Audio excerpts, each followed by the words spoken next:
Salut les gars, on se retrouve aujourd'hui pour un nouveau live. En fait, je suis désolé. Donc, dans la précédente vidéo, dans le live, on a eu un petit bug de son. Du coup, je vais refaire un petit live, mais c'est vraiment juste pour la rediff YouTube. Comme ça, au moins, dans la rediff YouTube, il y aura quelque chose. Parce que là, clairement, la vidéo est bousillée. Donc, on va reprendre depuis le début. Comme ça, au moins, vous aurez tous les éléments. Donc voilà, aujourd'hui, petit live, on va faire une petite analyse par rapport au spoil qui sort de One Piece aujourd'hui. Il y a quelques petits éléments aussi que j'ai rajoutés, quelques tweets qu'on a trouvés qui sont assez sympas. Donc je vais les passer dans le live. Et voilà, donc sans plus tarder, on va commencer, on va pas perdre de temps. Donc ça n'a rien à voir, vous inquiétez pas. Faut juste que je trouve... Voilà, on retourne au début. Donc voilà, ici je vais repasser en revue. Donc ça on l'avait vu pour les gars qui étaient là dans le live. On l'avait vu déjà une première fois, mais je vais repasser juste vite fait tout ça. Donc là ici c'est le récapitulatif de tout ce qu'il y a comme information. Il y a des informations plus importantes d'autres, mais je vous les passe vite fait. Donc Jewel Riboni, c'est la fille de Kuma, donc ça on le savait. Egghead a 500 ans d'avance sur son temps, mais bon c'est 500 ans d'avance sur le temps actuel, mais... ça s'est passé il y a plus de 800 ans. C'est une technologie qui est là depuis plus de 800 ans. Donc c'est niveau avance, ils étaient vraiment très très loin. Donc en gros, Egghead c'est le passé, c'est le reflet des technologies passées. Ensuite, Vegapunk possède Cyclone, donc ça on le sait, hein. C'est bateau. Kuma appartient à une race spéciale, ça c'est bizarre, on sait pas du tout ce que ça veut dire, mais oui c'est vrai que Kuma appartient à une race spéciale, c'est pas des humains tout à fait normal. Ensuite les livres d'Ohara sont sur l'île d'Elbaf, donc ça c'est une bonne information parce que c'est Aguar d'Isaoro qui a survécu donc au Ice Time de Aokiji. Et il est parti, une fois que l'île a été bombardée, il est parti sur l'île pour récupérer tous les livres, pour les emmener à Elbaf. Donc à Elbaf se trouve la bibliothèque la plus grande du monde actuellement, vu qu'avant c'était Ohara. Et d'ailleurs c'est pour ça que c'est peut-être pour ça qu'on voit un arbre gigantesque sur Elbaf. Donc on verra si c'est le bois d'Adam, si c'est le bois d'Ève, si c'est l'arbre de la connaissance, je ne sais pas, mais on verra. En tout cas ça fait partie des théories actuellement... sur la toile. Donc ensuite, il y a Dragon qui a créé l'armée révolutionnaire il y a 22 ans. Donc après ça, c'est une information, on s'en doutait, même si l'information est intéressante dans le sens où on a la date exacte, entre guillemets. Mais on s'en doutait quand même que Dragon, il n'avait pas non plus 70 ans. On sait qu'il a entre 40 et 50 ans. Vu que c'est le père de Luffy, lui, il a 20 ans. Donc il a dû créer l'armée révolutionnaire entre ses 20 et ses 30 ans. Donc c'est là où tout s'est passé. Donc pour l'instant, juste comme ça, on est bon au niveau des chiffres. Ensuite, Vegapunk a mangé le fruit du cerveau, donc ça on savait. Le géant de fer a été conçu il y a 900 ans. Donc ça on savait, c'est un géant qui vient du siècle oublié, donc sûrement de la guerre, la première guerre sainte si je peux l'appeler comme ça. Ensuite, Vegapunk a créé son propre sang, le Green Blood. Donc oui, donc c'est ce que je disais. Ce qui est intéressant dans le Green Blood, c'est qu'il sert à pouvoir cloner certains fruits du démon. C'est-à-dire qu'il y a certains fruits du démon que Vegapunk n'arrivait pas à cloner. Actuellement, je crois qu'il pouvait cloner que les Zoan. Et ensuite, les Paramecia, il a réussi à les cloner, mais uniquement si la personne avait ce sang. Donc ça donne un petit peu d'imagination par rapport à ce que peut être les fruits du démon. Et du coup, ce serait sûrement que les fruits du démon sont liés au sang. Le démon, le sang, déjà juste de base, on sait que c'est lié. Et on sait aussi que sur l'île des hommes poissons, Luffy avait un sang très très rare. Et ensuite, on sait qu'il a un fruit très très rare. Donc, est-ce que c'est lié? Est-ce que ça... On ne sait pas. C'est des spéculations, mais on verra bien si cette théorie va s'avérer être... si elle mérite d'être poursuivie ou pas dans les quelques chapitres à venir. On verra. Ensuite, Kuma qui grimpe près de Line pour atteindre Marijois. Donc, je sais pas trop pourquoi, mais à mon avis, c'est juste parce que c'est devenu un robot et il retourne juste vers ses maîtres. Donc, c'est archi dommage pour Kuma, mais oui, il fallait clairement l'enfermer avec du granit marin. C'est vraiment dommage. Ensuite, Bonnet parcourt la mémoire de Kuma. Donc, ça, c'est bien parce qu'on va avoir des informations sur plein de choses que Kuma savait qu'on ne sait pas. Donc, Bonnet, c'est vraiment la personne qui doit nous éclairer sur plein de choses, par exemple l'armée révolutionnaire, sur vraiment beaucoup de choses. Ensuite, Stussy est la clone de Miss Buckingham. Donc ça, on le savait déjà. Mais le plus intéressant, c'est de savoir est-ce que son fils Webble, ce serait le clone de Barbe Blanche ou est-ce que ce serait son vrai fils? C'est des questions qui se posent. Si c'est un clone, toutes les cicatrices et tout, elles seraient justifiées. Donc expérience, clone, etc., etc. Donc Webble, clone de Barbe Blanche. Par contre, moi, je préférerais que ce soit le fils de Barbe Blanche dans le sens où, quand on nous a présenté Webble, il faisait un peu bébête, on dirait il était pas ouf, mais on a compris après qu'il avait une force quand même, entre guillemets, digne de Barbe Blanche. Et le fait que Oda, il aime trop troller, j'ai l'impression que c'est ce qu'il veut faire. Par exemple, il veut qu'on pense que Webble, c'est absolument pas son fils, parce que c'est pas l'image qu'on veut du fils de Barbe Blanche. On veut qu'il soit badass, on veut qu'il soit fort, on veut qu'il soit célèbre, on veut tout, tu vois, on veut la gloire et tout pour lui. Mais Oda, lui, veut troll dans le sens où Webble, c'est tout le contraire. C'est quelqu'un, on n'a pas, entre guillemets, envie de l'avoir comme fils de Barbe Blanche, mais aussi en même temps il est bête, on dirait qu'il n'a pas la carrure d'être le fils de Barbe Blanche. Pourtant Oda, moi je pense que c'est tout le contraire qu'il fait, c'est exactement ce qu'il veut. Il veut que les gens pensent que ce soit pas lui et qu'au final on se rend compte que c'est lui. Et nous, comme des lecteurs, la plupart des lecteurs, les gars sur Twitter, je les connais, ils vont dire quoi, c'est nul, Oda il est nul, vas-y, il met le fils de Barbe Blanche comme un mec tout pourri et tout. Et en fait après on va apprendre que Webble il a des valeurs sûres, qui défend ses valeurs, que c'est quelqu'un de bien, et malgré le fait que ce soit quelqu'un physiquement qui nous plaît moins, on va quand même l'apprécier, comme dans One Piece en fait. Depuis le début c'est ce qu'on fait, on apprécie les personnes qui sont kiffantes comme ça, qui ont du cœur, qui savent avoir des bonnes valeurs, qui transmettent des bonnes ondes, on va dire. Donc voilà pour Webble, mais moi je le vois bien comme ça. Souvent il fait ça. C'est un peu comme, petit aparté sur le live action de One Piece, tout le monde dit que les hommes poissons sont pas beaux, que Shanks il est pas beau, que voilà. Mais bon, après les gars, fallait le savoir. Déjà, premièrement, le live action il est destiné à un public nouveau, c'est-à-dire il est pas fait pour les fans de One Piece. Il est pas premièrement fait pour les fans de One Piece. Il a été pensé pour respecter l'image des fans de One Piece, mais non plus faut pas être trop exigeant. Oublions pas qu'on est dans un monde réel, donc c'est des images de synthèse, c'est hyper compliqué de les faire, alors que des dessins c'est beaucoup plus facile, quoi. Donc il faut remettre les choses dans l'ordre. Et c'est la première saison, faut être indulgent, on n'a pas encore vu, c'est que des bandes annonces, donc les gars, patientez, on regarde, on analyse la première saison, on va le faire sur la chaîne, et après on va juger. Si c'est vraiment éclaté, je vous le dirai. Après il y a des trucs que j'aime pas, genre Arlong, je l'aurais préféré en image de synthèse, comme par exemple Thanos, tu vois, qui est en image de synthèse, c'est stylé, tu vois. En plus c'est à peu près le même budget, donc après c'est pas le même temps de durée, donc ça coûte un peu plus cher One Piece, vu qu'il y a beaucoup d'heures de rush à faire et qu'ils vont parler de beaucoup de choses. Mais bon, en plus les décors et tout, il faut les créer, tu vois. Donc alors que dans Avenger, on peut reprendre, il y a beaucoup de scènes où on peut reprendre des décors de la vraie vie, quoi. On les fait tourner dans la vraie vie. Alors que là, en vrai, à part en mer, les îles, faut les créer, hein. Les costumes, tout ça. Mais bon, après, oui, dans les deux cas, les budgets sont justifiés. Mais bon, on s'écarte. Donc ensuite, Stussy, on a parlé de Stussy. Donc c'est la première à avoir réussi le clone test, je vais l'appeler comme ça. Ouais, parce que tous les autres clones, ils ont dû en faire plein et ça avait raté. Et Stussy, c'est la première qui a réussi, avec les Séraphins, avec peut-être d'autres clones qu'on sait pas. Peut-être le clone de Xebec.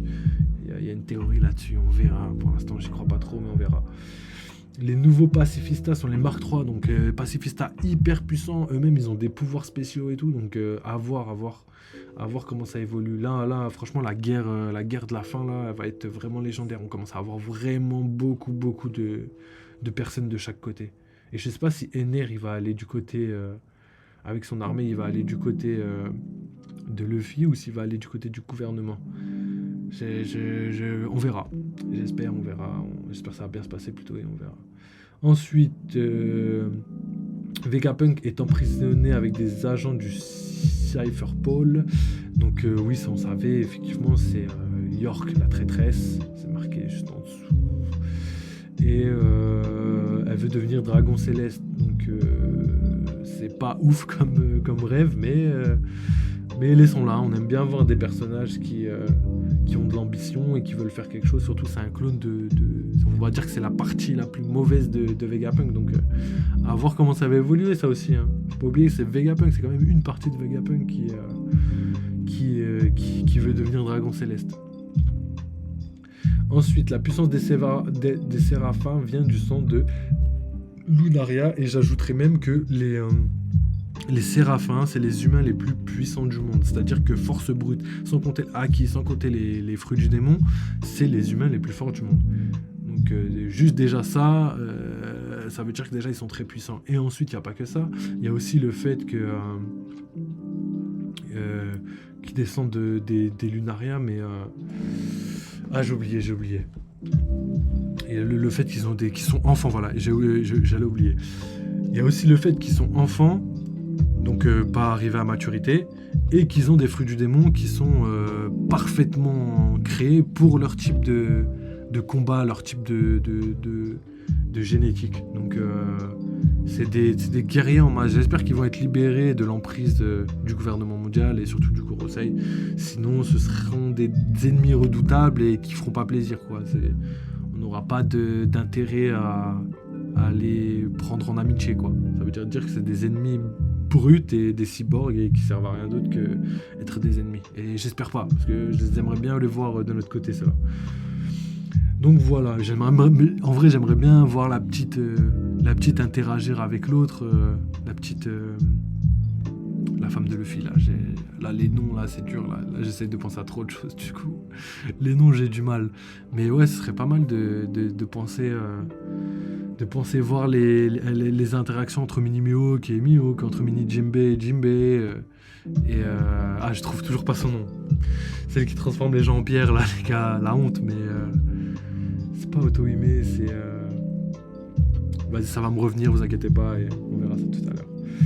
Ensuite, le navire de Barbe Noire arrive sur Egghead et la marine arrive sur Egghead. Donc on a Barbe Noire avec sûrement quelques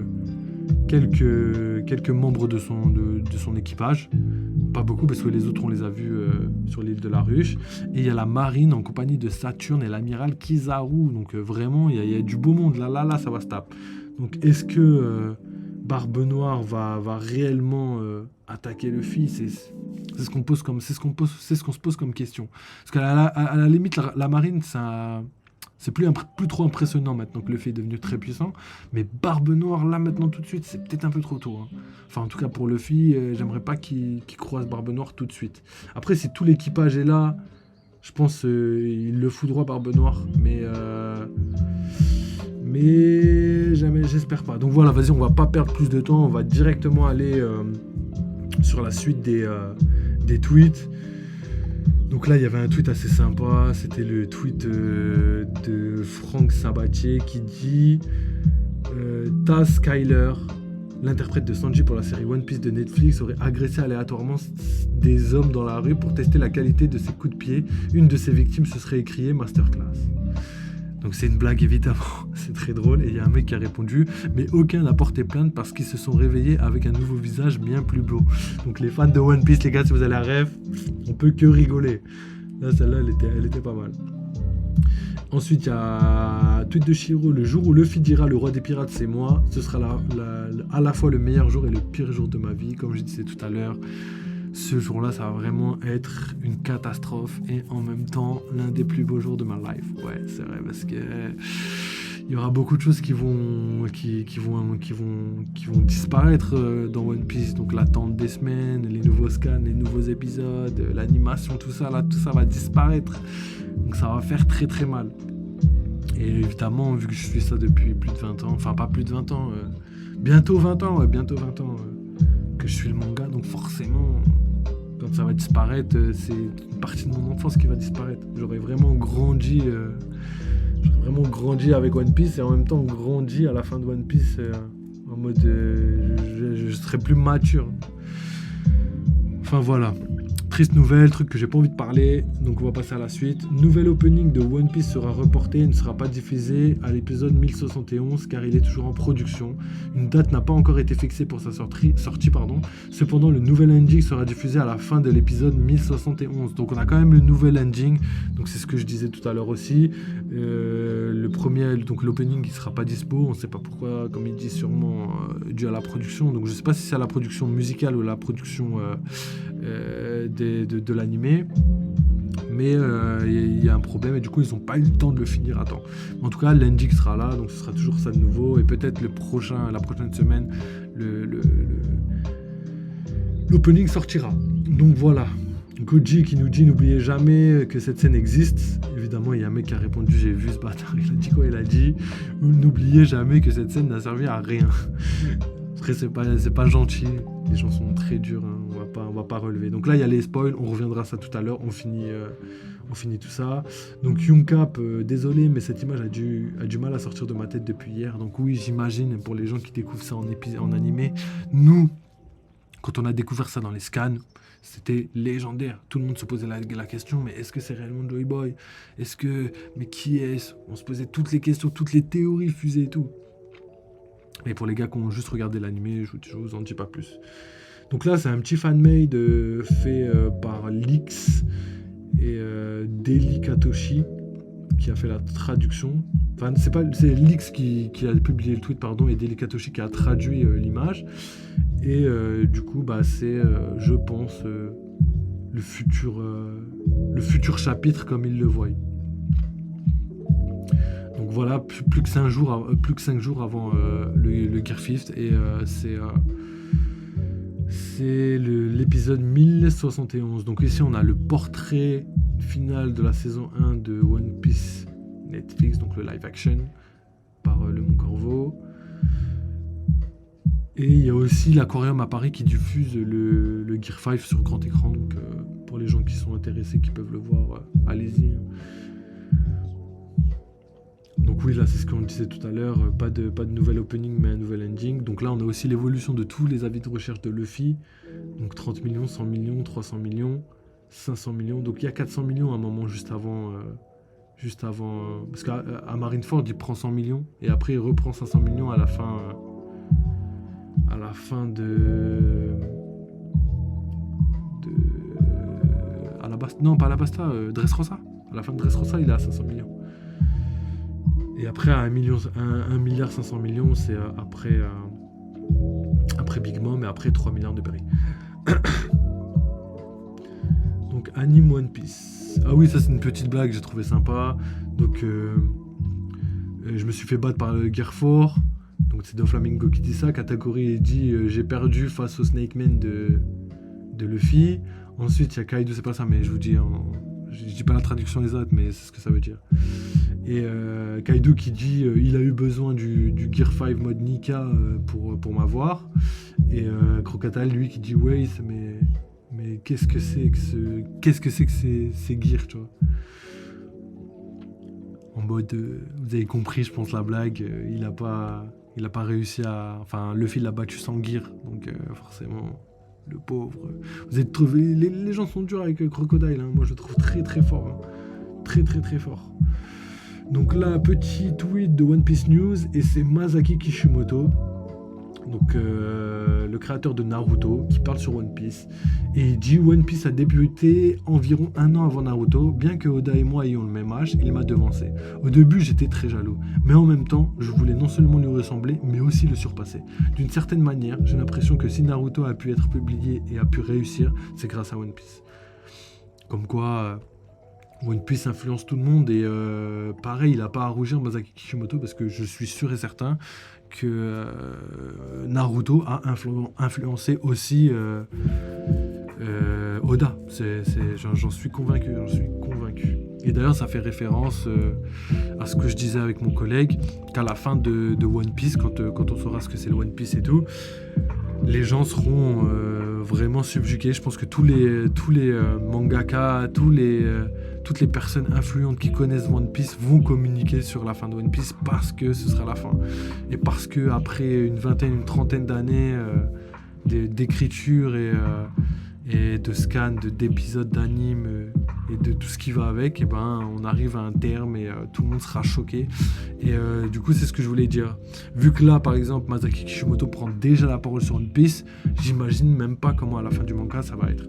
Donc voilà, donc là c'est tout pour les news par rapport au manga One Piece. Donc là on va direct sur les spoils. Et après je vous montrerai vite fait ChatGPT qui va nous raconter la fin de One Piece. Je vais poser la question comment ça allait se finir, je vous lirai ça et vous me direz ce que vous en pensez. Donc épisode 1089, donc chapitre 1089, accident de blocage. Nous voyons la réaction des gens à propos de la nouvelle de Garp qui sort du journal. Donc la nouvelle, c'est le fait que Garp a été battu ou capturé par Barbe Noire. Hein. Je sais pas ce que ça veut dire. Je pense pas qu'il est mort. Hein. J'espère pas. De toute façon, personne ne voudrait ça. Et de toute façon, s'il est mort, je pense pas qu'il est mort là tout de suite. Il faudrait une mort vraiment légendaire. Faut pas qu'on oublie que c'est Garp. Kaido, déjà, on réclamait à l'auteur une mort légendaire. On n'a pas eu la mort à la hauteur de ce qu'on espérait, mais on a quand même eu quelque chose de pas mal. Mais par contre, c'était un méchant. Par contre, Garp, là, c'est un gentil, c'est le grand-père de Luffy. S'il meurt, on veut une mort légendaire. Après, moi, je veux pas qu'il meure, mais on va faire avec ce qu'on a. Ensuite, il y a des nouvelles sur les catastrophes qui se produisent dans le monde. Donc déjà, il y a plusieurs catastrophes qui se produisent dans le monde. Donc, est-ce que c'est une volonté du liqueur de pas tout nous dire, ou est-ce que les autres catastrophes sont pas si ouf, ou peut-être qu'ils les ont pas communiquées, je sais pas du tout. Donc on verra. Ensuite, il y a des informations sur la disparition de Lulusia. Il y a un trou géant à l'endroit où se trouvait Lulusia. Le niveau de la mer autour de ce trou est élevé. Donc effectivement, qu'est-ce qui a produit hein, il y a beaucoup de théories. Est-ce que c'est l'arme de Vegapunk, donc le robot géant contrôlé par le Gorosei, enfin par Im-sama carrément, qui a détruit l'île? Est-ce que c'est une arme antique? Est-ce que c'est Ener qui vient avec son nouvelle arme et qui a la solde du gouvernement qui détruit l'île? J'en n'en sais rien du tout. Mais on verra si c'est possible. En tout cas, Ener est déjà capable de détruire une île. Il en a déjà détruit une, donc le pouvoir d'Ener serait compatible avec ça. Mais toutes les théories sont possibles. Après, moi, pour l'instant, je crois en aucune. On verra bien sur le moment. Là, il est un peu trop tôt pour parler de l'arme antique ou de je ne sais quoi qui se déroule au-dessus de Lulusia à ce moment-là. Donc ensuite, nous retournons sur Egghead. Enfin, on retrouve Luffy après, je sais pas, plusieurs mois, 2-3 mois, je crois, même 4 mois, sans avoir vu Luffy. Et il y a de nombreux vice-amiraux qui arrivent avec Kizaru et Saturne. Ils discutent de la façon de bloquer toutes les sorties d'Egghead. Donc là, comme je disais, je pense que pour bloquer les sorties, ça sert à rien de faire des plans, les gars. Ça sert à rien. S'il veut sortir, il va sortir. C'est pas vous qui allez les arrêter. Saturne, le problème, c'est que je pense qu'il a le niveau pour arrêter Luffy, mais je pense pas qu'il a le niveau. Enfin, c'est pas le niveau. Je pense pas qu'il peut se permettre de s'afficher devant tout le monde en mode dragon. Enfin, je sais pas dragon, mais fruit du démon type mythique. Est-ce que vraiment il est type mythique? Je sais pas. Est-ce que c'est vraiment juste un démon tout court et qui sont eux-mêmes à la création des fruits du démon? J'en sais rien. En tout cas, Im-sama, pour moi, c'est ça. Après, eux, je sais pas. Je pense qu'ils sont des fruits du démon type mythique. On verra. Je préfère m'abstenir et ne pas commenter pour l'instant. On verra ce qui se passe. On a trop peu d'informations sur eux pour parler. Après, si, je pourrais parler, mais on n'est pas là pour faire des théories. Donc ensuite, il y a un petit flashback avec Vegapunk, Sentomaru, Kizaru. Donc pas de précision. On verra bien sur le moment ce qu'ils vont se dire, à quoi sert le flashback. Mais bon, s'il y avait une information vraiment très très importante, elle aurait été communiquée. Mais pas là, du coup. Donc on verra à la suite. Donc à la fin du chapitre, York appelle le Gorosei et dit « Sauvez-moi de Luffy » et nous voyons une double page avec les Mugiwara. Donc à la fin du chapitre, ça va être une page légendaire. Donc on verra tous les Mugiwara en mode badass, prêts à se battre contre le gouvernement mondial, l'empereur, s'il y a un empereur, qui veut, ils sont là. Et du coup, il y a aussi le fait que York appelle et dit sauvez-moi de Luffy. Donc nous, quand on a quitté Egghead, tout allait bien. Genre pour York, elle avait fait son plan, elle a capturé Vegapunk, tout allait bien. Mais qu'est-ce qui s'est passé pendant ces 4 mois? Nous, on était là, on voyait ce qui se passait dans le monde, Garp, Barbe Noire, Shanks, tout ça. Mais qu'est-ce qui s'est passé du côté de Luffy? Qu'est-ce qu'il a fait? Est-ce qu'il a réussi à reprendre le contrôle de l'île? Est-ce que York, qu'est-ce qu'il fait? Je sais pas. Moi, je commence à me poser des questions. C'est quand même ouf. On le quitte un petit peu et Luffy retourne l'île. Ça serait ouf quand même. Donc voilà, c'est tout pour les news Twitter. Donc on a fait le tour. Là, on fait la petite prédiction de ChatGPT et après, ce sera fini pour le live. Donc voilà. Donc moi, je lui ai demandé si elle pourrait imaginer une fin de One Piece avec tous les éléments qu'il avait actuellement. Donc j'ai la version gratuite de ChatGPT, donc forcément c'est ChatGPT jusqu'à 2021. Tout ce qui est sorti après, elle n'est pas au courant. Donc voilà. Après un voyage épique, donc là je vous lis directement le petit synopsis qu'il nous a fait de la fin de One Piece. Après un voyage épique à travers le Nouveau Monde, l'équipage de Chapeau de Paille finit par atteindre l'île de Raftel, la dernière île de la route de tous les périls. Là-bas, il découvre enfin le One Piece, le trésor légendaire tant convoité. Cependant, ce qu'il trouve n'est pas richesse matérielle, mais plutôt un message laissé par Gold Roger, le roi des pirates lui-même.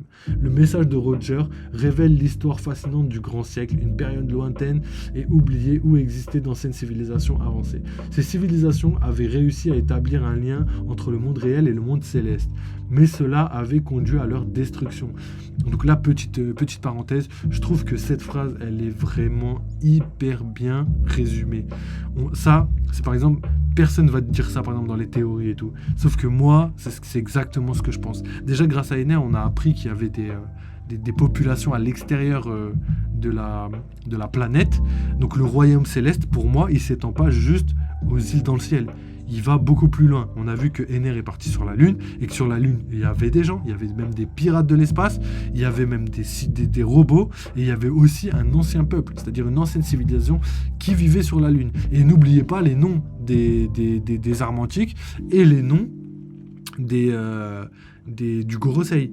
On a tout ce qui est Mercure, Mars, Saturne, Uranus, Neptune. On a toutes les armes. Enfin, toutes les correspondances avec les armes. Parce que Shirahoshi, c'est Poséidon, mais Poséidon, c'est Neptune, dieu de la mer. Neptune, c'est une île recouverte de glace, si je me trompe pas. Et il y a énormément de choses qui sont en corrélation avec le système solaire. Je pense que One Piece... Il y a aussi le fait qu'il y avait... il y avait un manga et c'était des pirates de l'espace. Et sachant que Oda adore les pirates, c'est obligé qu'il ait regardé ce manga-là. Surtout que c'est un manga japonais, c'est un manga qui est sorti quand lui était jeune. C'est pas notre jeunesse à nous. Et c'est Albator, je crois, c'est ça. Albator, le pirate de l'espace. Et du coup, tout ce qui est inspiration des pirates, tout, il a tout lu, que ce soit les films, il les a vus, tous les vrais romans qui relatent les vrais faits des pirates de l'époque, et aussi les mangas qui parlent des pirates de l'espace. Donc je pense que tout ça est lié. Ça m'étonnerait même pas qu'ils réussissent à quitter la Terre pour aller découvrir la dernière île qui s'est échappée dans l'espace. Je sais pas. J'espère, ce serait sympathique. Comme quoi une arme antique aurait détruit une parcelle de terre et que la terre qui s'est détachée de la planète, et ben qu'elle soit en orbite autour et qu'après s'est formée une petite boule où on peut se passer, qu'on l'a appelé Raftel, le conte du rire. Donc voilà, ça c'est ma petite théorie, donc vas-y on continue. Alors, ces civilisations avaient réussi à établir un lien entre le monde réel et le monde céleste, mais cela avait conduit à leur destruction. Roger avait compris que l'histoire se répétait et que le monde courait à nouveau à un grand danger. Monkey D. Luffy, après avoir appris la vérité, prend la décision de protéger le monde en révélant la vérité au grand public. Donc même ça, je suis quasiment sûr que ça va se passer comme ça. C'est obligé, de toute façon, il faut que le monde sache. Donc est-ce qu'il va le révéler avant d'aller affronter le Gorosei ou après que le Gorosei soit aboli? Je sais pas, mais on verra. Ensuite, il décide de dévoiler tous les secrets de la route de tous les périls, ce qui conduirait à la chute du gouvernement mondial et à une révolution massive dans le monde. Les membres de l'équipage du Chapeau de Paille, ainsi que de nombreux autres pirates marines et personnages importants dans tout le monde, se rallient à Luffy et forment une alliance pour renverser le gouvernement mondial et ses injustices. Une grande guerre éclate, la guerre ultime, mettant en jeu la liberté du monde et le destin de chacun. Donc c'est la troisième guerre, enfin j'appelle ça la troisième guerre mondiale parce que nous on en a eu deux, mais c'est la guerre mondiale. C'est comme ça que je vois la fin du manga, la guerre mondiale qui permettrait à tout le monde de devenir libre. Et ça ferait écho à la deuxième guerre mondiale qui a permis d'empêcher les nazis de prendre l'ascendant sur le monde. Donc voilà, ensuite,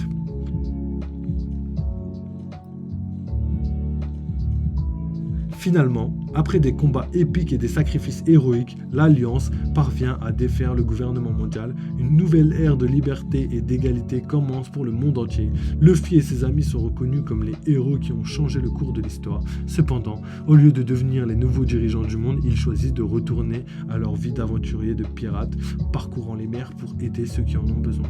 La série se termine avec l'équipage du chapeau de paille naviguant vers l'horizon, prêt pour de nouvelles aventures, mais cette fois avec un monde libre et en paix derrière eux. Donc, notez que cette fin est une pure spéculation basée sur les éléments connus jusqu'en septembre 2021 et les possibilités d'intrigue ouvertes dans l'histoire de One Piece à ce moment-là. L'auteur manga Eiichiro Oda est connu pour ses surprises et ses rebondissements. Il est donc possible que la fin réelle diffère de cette conjecture. Donc voilà les gars, la petite théorie. Donc en même temps, pendant cette théorie, je vous ai donné ma théorie. Ensuite, je lui avais posé une question pour savoir... quel était l'antagoniste de fin. Il m'a parlé de Barbe Noire, il m'a même dit d'autres antagonistes qui valaient pas le coup, comme Crocodile ou je sais plus ce qu'il m'a dit, César Clown ou Gecko Moria. Bon, pour moi, c'est pas du tout des antagonistes suffisamment importants pour pouvoir prétendre au titre de antagoniste ultime. Mais en tout cas, Barbe Noire, oui. Je mettrais même Im-Sama et je mettrais même une alliance de Im-Sama et Barbe Noire qui permettent de créer, je sais pas, une machine légendaire avec plein de fruits du démon, capable de détruire des îles et je sais pas, voilà, en gros c'est ça, une des théories possibles, c'est pas la mienne, mais il y a plein de choses qui peuvent se passer. Donc là, on a quand même une analyse quand même plutôt correcte de ChatGPT par rapport aux informations qu'on a. Franchement, c'est quelque chose qui pourrait être possible, vraiment possible. Après, on n'a pas eu des détails, hein. C'est facile de dire qu'il y a une grande guerre à la fin, sachant que Oda l'a à peu près teasé depuis une dizaine d'années, je dirais. Mais quand même, il y a beaucoup d'éléments cohérents, comme le fait de lier les royaumes célestes et les royaumes terrestres. Donc voilà, donc on va s'arrêter là pour le live. Merci d'avoir suivi. C'est la deuxième fois que je fais ce live là. Donc là c'est pour la rediff YouTube. Du coup si vous êtes sur YouTube, vous voyez ça. Bah merci d'avoir suivi jusqu'au bout parce qu'en vrai je vous ai vraiment refait une deuxième vidéo exprès pour que vous puissiez avoir votre partie parce que j'ai eu un problème de son comme j'ai dit au début.